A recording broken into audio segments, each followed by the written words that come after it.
నమస్తే, welcome to editor analysis. Vijayasai Reddy అందరికీ సుపరిచితులే.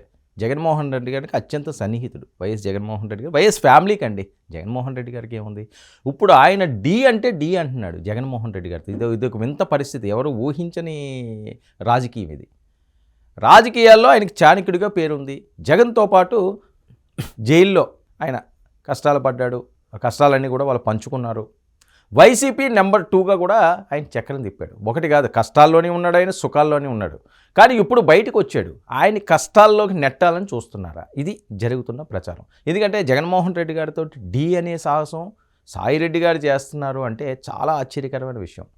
అయితే అప్పట్లో విడదీయలేని బంధంగా జగన్ సాయిరెడ్డి జంట ఎన్నో నిర్ణయాలు తీసుకున్నారు, ఎన్నో కష్టాలు పడ్డారు. ఈయన మాట్లాడిందే శాసనం అన్నట్టుగా ఉండేది. జగన్మోహన్ రెడ్డి గారు ఏం చెప్తే అది వినేవారు. అసలు సాయిరెడ్డి గారే చక్రం తిప్పుతున్నారు. చాణక్యుడు, నేను చెప్పినట్లుగా ఆయనకి ఈయన చాణక్యుడు అని చెప్పి పెద్ద ఎత్తున జరిగిన ప్రచారం. ఆ తర్వాత మరి ఏం జరిగిందో ఏమైందో ఆయన అయితే బయటకు వచ్చాడు, ఏవో చెప్తున్నాడు. ఇప్పుడైతే యుద్ధ మేఘాలు కమ్ముకున్నాయండి వీళ్ళిద్దరి మధ్యన. రాజ్యసభకు పార్టీకి ఆయన రాజీనామా చేసేసాడు. ఇప్పుడు జగన్పై నేరుగా విమర్శనాస్త్రాలు గుప్పిస్తున్నారు. జూన్ నుండి ఇప్పుడు పెద్ద బ్రేకింగ్ ఏంటంటే, జూన్ నుండి ఆయన సాయిరెడ్డి పాదయాత్ర చేస్తారట. అదేంటి, జగన్మోహన్ రెడ్డి గారు మన పాదయాత్ర చేస్తుంటే, జగన్మోహన్ రెడ్డి నువ్వు ఏ పాదయాత్ర చేసినా కూటమి కలిసి ఉన్నంత వరకు నువ్వు వాళ్ళని ఏమీ చేయలేవు, నీకు గెలిచే సీనే లేదు అని చెప్పి ఈయన పాదయాత్ర చేస్తానంటున్నాడు. అసలు సాయిరెడ్డి పాదయాత్ర చేస్తే ఎవరికి ఉపయోగం? వస్తున్న వార్తల నేపథ్యం, ఎవరిని అదేదో కించపరచాలి ఇంకోటని కాదు. సాయిరెడ్డి పాదయాత్ర ఎవరికి ఉపయోగం? ఆయన పాదయాత్ర చేసి ఏం చేస్తారు? ఎమ్మెల్యే అవుతారా? ఎంపీ అవుతారా? పార్టీ పెట్టే పరిస్థితి ఉంటుందా? అసలు ఆయన ఎవరైనా పట్టించుకుంటారా? ఇండివిజువల్గా ఆయన పోటీ చేస్తే ఎక్కడన్నా సరే గెలిచే అవకాశం ఉంటుందా? ప్రశ్నలు ఇవన్నీ కూడా. మరి ఆయన ఆలోచన ఏంటో, మరి ఆయన ఏ రకంగా బేరీజు వేసుకుంటున్నారు, పాదయాత్ర వల్ల ఏం చెప్పాలనుకుంటున్నారు? ఏపీ రాజకీయాల్లో అయితే ఇది హాట్ టాపిక్గా నడుస్తుంది. ఏంటి విజయసాయిరెడ్డి పాదయాత్ర, అది కూడా జగన్మోహన్ రెడ్డి గారు పాదయాత్రకు ముందు. మరి ఆయన ఎటువైపు వెళ్తాడు, ఈయన ఎటువైపు వెళ్తారు? వీళ్ళిద్దరూ క్లాష్ అయితే పరిస్థితి ఏంటి? ఈయనలాగా పాదయాత్రలు చేసి ఇంకోటి చేసి, సరే ఏదో ఆయన వ్యవసాయం చేసుకుంటానన్నారు, అక్కడ పంట సరిగ్గా చేతికి రాలేదేమో, ఆయన చేయలేకపోయాడేమో, మళ్ళీ రాజకీయ వ్యవసాయం చేయడానికి నేను సైతం అంటూ ఆయన వచ్చాడు. సరే, రాజకీయాల్లో ఇంతకుముందు ఉన్నారు కాబట్టి, పార్టీని నడిపించిన అనుభవం ఉన్నది కాబట్టి తప్పు లేదు, ఎవరైనా రాజకీయాల్లోకి రావచ్చు, ఏదైనా చేయొచ్చు. కానీ దీనివల్ల ఎవరికి ఉపయోగం? ఆయన పాదయాత్ర చేస్తే ఓట్ బ్యాంక్ని ఏమన్నా తిప్పుతారా? లేకపోతే ఈయన ఎవరికైనా సపోర్ట్ చేస్తే ఎవరన్నా ఈయన మాట వింటారా? ఒక నియోజకవర్గం అన్నా సరే సాయిరెడ్డి చెప్పింది వినే పరిస్థితి ఉంటుందా? ఆయన ప్రత్యక్ష రాజకీయాల్లో ఉన్నప్పుడు ఏమైంది? అద్భుతమైన విజయాలు సాధించాడు ఆయన. సో ఇవన్నీ కూడా 2019లో విజయాలు సాధించారు అంటే జగన్మోహన్ రెడ్డి గారిని సీఎం చేయాలని ఫిక్స్ అయిపోయారు కాబట్టి దాంట్లో ఎవ్వరి ప్రమేయం ఏం లేదు, ఎవరి సూచనలు సలహాలు ఏమీ కూడా ఆయన గద్దె ఎక్కించలేదు. చాలామంది చాలా కథనాలు మీరు వెళ్ళండి, ఒక్కసారి ఊహిస్తే, సరే చంద్రబాబు నాయుడు గారిని చూసాము, ఇంతకుముందు చూసాము, 14లో చూసాము, సరే కుర్రోడు కదా, రాజశేఖర రెడ్డి గారు ఆ లెగసీ ఖచ్చితంగా ఉంటుంది కాబట్టి, ఆ బ్లడ్ ఉంటుంది కాబట్టి రాజశేఖర రెడ్డి గారిని చాలామంది దేవుళ్ళ కొలుస్తారు కాబట్టి, ఆయన ఆంధ్రప్రదేశ్కి అద్భుతంగా మంచి చేసిన సందర్భాలు ఉన్నాయి కాబట్టి, సో వాళ్ళ కొడుకు వస్తే మంచిదే, ఒకసారి పిల్లడికి ఇద్దాము, రోడ్లను పడి తిరుగుతున్నాడు పాపం, ఎండ వానాన్ని కూడా చూడకుండా అని చెప్పి ఖచ్చితంగా ఇచ్చారు. 2019లో అన్నది జగన్మోహన్ రెడ్డి గారిని సీఎం చేయాలని ఆంధ్రప్రదేశ్ ప్రజలు ఫిక్స్ అయిపోయారు. ఆయన అభివృద్ధి చేస్తాడా, చేయడం ఇంకేం లేదు, ఆ పిల్లోడిని గెలిపించాలి, అతనికి ఒకసారి సీఎం అవకాశం ఇవ్వాలి అన్నారు. అందులో వాళ్ళే, అంతేగాని ఎవరు చాణక్యత లేదు, లేకపోతే ఇంకోరెవరో చెప్పింది లేదు, ఆయన పేరు చెప్పుకుంటే అందరూ గెలిచిన వాళ్ళే, ఆయన ఫేసే కదా, ఇంకేముంది. సో ఇలాంటి నేపథ్యంలో జరిగిన పరిణామాలు, ఆయన చుట్టూ ఉన్న జగన్ చుట్టూ ఉన్న క్వార్టరీల కారణంగానే వైసీపీకి గుడ్ బై చెప్పేసాను అంటున్నాడు ఆయన. అంటే ఇంతకుముందు క్వార్టరీలు లేవా? అధికారం వచ్చిన తర్వాతే క్వార్టరీలు ఉన్నాయా? క్వార్టరీలు అంటే ఏంటి? ఏం క్వార్టరీలు ఏం చేశారు? జగన్మోహన్ రెడ్డి గారికి ఈయనంత దగ్గరగా ఎవరో లేరు అంటారు. వేరే క్వార్టరీ వస్తే జగన్మోహన్ రెడ్డి గారు, ఏమంటే విజయసాయి రెడ్డి మంచోడు కాదండి, విజయసాయి రెడ్డి మీరు పక్కన పెట్టండి అంటే, ఆయన వెంటనే తీసేసా, విజయసాయి రెడ్డి నువ్వు రావద్దయ్యా మా ఆఫీస్కి, నువ్వు నాతో మాట్లాడొద్దయ్యా, తుచ్ అనేసే వ్యక్తి.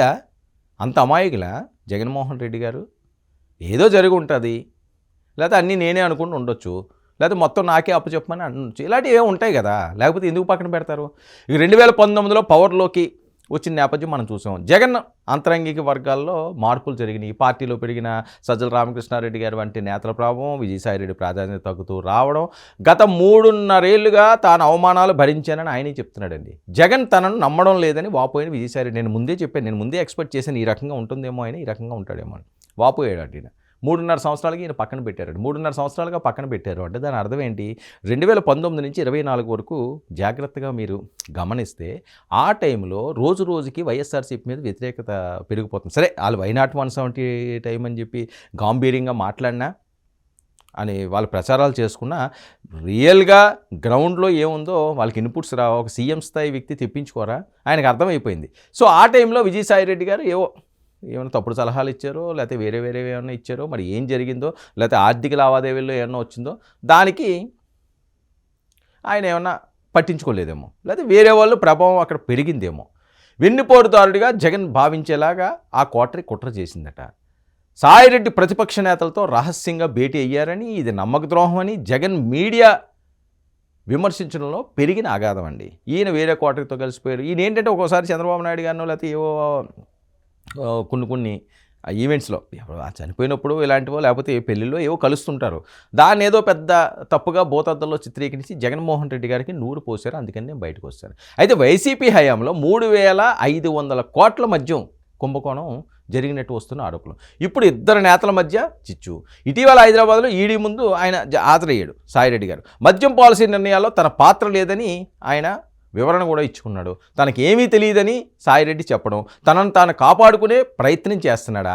ఇక పాదయాత్రతో రాజకీయ రీఎంట్రీ ఏంటి? రాజకీయాల నుండి విరమిస్తున్నట్లు గతంలో ఆయన ప్రకటన చేయడం, ఇప్పుడు తన నిర్ణయాన్ని మార్చుకున్నట్లుగా సమాచారం ఇవ్వడం, తాను ఖచ్చితంగా పొలిటికల్ ఎంట్రీ ఇచ్చే ఛాన్స్ ఉందని ఆయన మాట్లాడడం, జూన్ నెల నుండి రాష్ట్ర వ్యాప్తంగా పాదయాత్ర ఉంటుందని ఇండికేషన్స్ ఇవ్వడం, తన రాజకీయ బలాన్ని నిరూపించుకోవాలనే ప్రయత్నం చేయడం.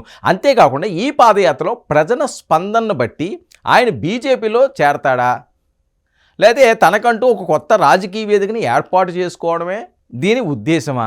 ఢిల్లీ స్థాయిలో బీజేపీ పెద్దలతో అయితే ఆయనకి మంచి సంబంధాలు ఉన్నాయండి. మరొకవైపు కాషాయం వైపు నడుస్తారనే వాదన కూడా చాలా బలంగా వినిపిస్తున్నది.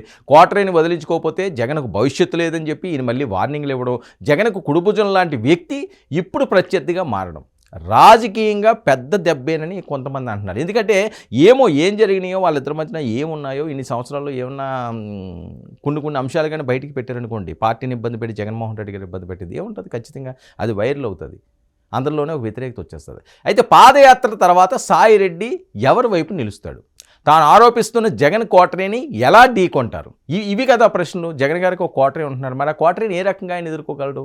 ఏ రకంగా ఆ కోటరీని చిందరవందర చేసి, లేకపోతే ఆ కోటరీని బద్దలు కొట్టి ఈయన మళ్ళీ జగన్మోహన్ రెడ్డి దగ్గరికి వెళ్తున్నారా? ఇదొక వ్యూహం ఏమన్నా నడుస్తున్నదా?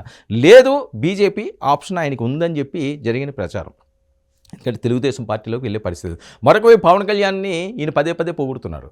మరి జనసేన కానీ ఈయన తీసుకుంటే పరిస్థితులు ఏ రకంగా ఉంటాయి? రాజకీయ పరంగా విజయసాయిరెడ్డి గారు జనసేన పక్కన పెట్టుకున్నారంటే ఖచ్చితంగా కొన్ని లీకులు ఈయన ఇస్తాడు. ఈ లీకులు ఢిల్లీకే ఇచ్చేశారు. ఢిల్లీ పెద్దలు దాని గ్రీన్ సిగ్నల్ ఇచ్చేశారు. జగన్మోహన్ రెడ్డి గారిని ఎప్పుడన్నా అరెస్ట్ చేసే అవకాశం ఉంటుంది. ఇదో ప్రచారం నడుతుంది. ఏదైనా సరే సాయిరెడ్డి చిచ్చు మాత్రం వైసీపీకి కాస్త శిరోభారంగానే ఉంది. మరి దీని పర్యవసానాలు ఏ రకంగా ఉంటాయి? ఈయన ఏ రకంగా అడుగులు వేస్తాడు? పాదయాత్రలో ఈయనేసి అడుగులు ఎవరి కొంప ముంచిపోతున్నాయి, ఎవరి కొంప నిలబెట్టపోతున్నాయి అన్నది చాలా ఇంట్రెస్టింగ్గా ఏపీ రాజకీయాల్లో జరుగుతున్న చర్చ.